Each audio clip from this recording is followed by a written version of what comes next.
Thank you dear. ఆగస్టులో release అయింది ఈ సినిమా. అమెజాన్ ప్రైమ్లో అయితే స్ట్రీమింగ్ అవుతుంది. అసలు ఈ సినిమా గురించి మాట్లాడుకునే ముందు ఈ హీరో ఎవరని చాలామందికి ఐడియా లేకపోతే ఒకసారి అతని గురించి నేను చెప్తాను వినండి. మన శ్రీహరి గారు ఉన్నారు కదా, వర్స్టల్ యాక్టర్. శ్రీహరి గారు బ్రదర్ కొడుకు ఈయన. ఆల్రెడీ తంత్ర సినిమాతో పరిచయం అయ్యాడు, చాలామంది తెలిసే ఉంటుంది. అండ్ హెబా పటేల్ కూడా ఈ సినిమాలో ఈయనకి జంటగా నటించారు. వీళ్ళిద్దరు కాంబినేషన్ వచ్చిన సినిమా థ్యాంక్ యూ డియర్. ఇప్పుడు ఈ సినిమా ఎలా ఉందో రివ్యూలు అయితే చూసేద్దాం. ఈ సినిమా కథ కోసం మాట్లాడుకుంటే ఎవరైతే అప్కమింగ్ డైరెక్టర్స్ ఉన్నారో, అలాగే ఇండస్ట్రీలో స్ట్రగుల్ అవుతున్నారో వాళ్ళందరికైతే చాలా కనెక్ట్ అవుతుంది. ఈ సినిమాలో హీరో ఒక అప్కమింగ్ డైరెక్టర్. మనోడైతే డైరెక్షన్ ఛాన్స్ కోసం ఎదురు చూస్తూ ఉంటాడు. మొత్తం ప్రొడ్యూసర్ వాళ్ళందరి దగ్గరికి తిరిగి కథలు అవి చెప్తూ ఉంటాడు.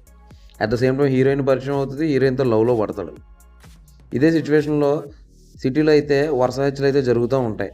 ఆ హత్యలకి హెబ్బా పటేల్కి ఏమైనా సంబంధం ఉందా లేదా అనేది, ఆ తర్వాత ఆ హత్యలు ఎవరు చేస్తున్నారు అనేది ఒక సైడ్ని అయితే ఒక ట్రాక్ నడుస్తూ ఉంటుంది. అట్ ద సేమ్ టైం మన హీరో కథలు రాసేటప్పుడు చాలా టెన్షన్ ఫీల్ అవుతూ ఒక బ్యాడ్ హ్యాబిట్ అయితే ఉంది, ఓవర్ స్మోకింగ్.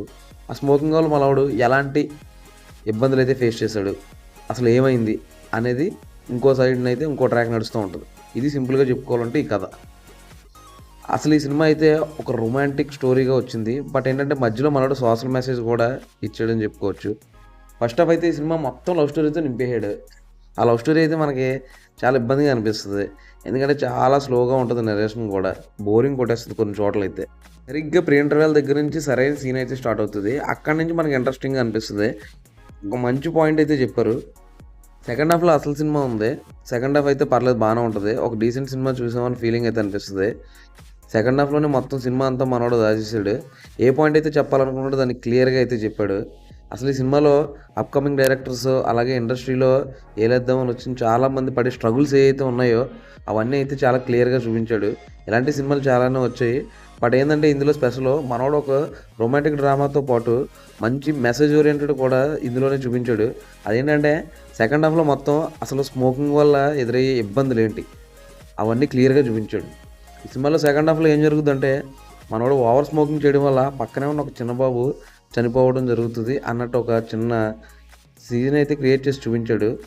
ఇది కొంచెం లాజికల్గా నమ్మడానికి ఇబ్బందిగా ఉన్నా సరే, బట్ ఏంటంటే మనం స్మోకింగ్ చేయడం వల్ల మనతో పాటు మన పక్కన వాళ్ళు ఎంత ఇబ్బంది పడతారు, అదే చిన్నపిల్లలు అయితే ఇంకే అంత ఇబ్బంది పడతారు. ఇవంతా చాలా క్లియర్గా చూపించాడు. ఎవ్రీ ఇయర్ ఎంత రేషియోలో అయితే స్మోకింగ్ చేయడం కన్నా అది పీల్చడం వల్ల ఎంతమంది చనిపోతున్నారో ఒక మంచి సీన్ అయితే ఉంటుంది. ఆ సీన్ అయితే బాగానే ఎలివేట్ అయింది. ఈ సినిమా మెయిన్ మోటో ఏంటంటే స్మోకింగ్ వల్ల వాళ్ళతో పాటు వాళ్ళ చుట్టుపక్కల ఉన్న వాళ్ళు ఎంత ఇబ్బంది పడుతున్నారు.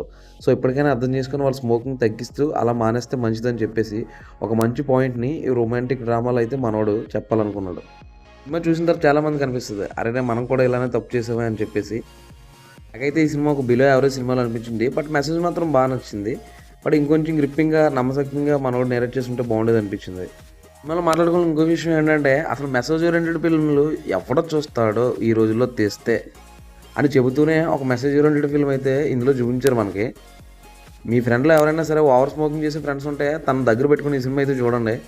ఈ సినిమా చూసిన తర్వాత ఏం ఫీల్ అయ్యారో కామెంట్ చేసి మరిన్ని ఇలాంటి ఇంట్రెస్టింగ్ రివ్యూస్ కోసం సబ్స్క్రైబ్. Thank you.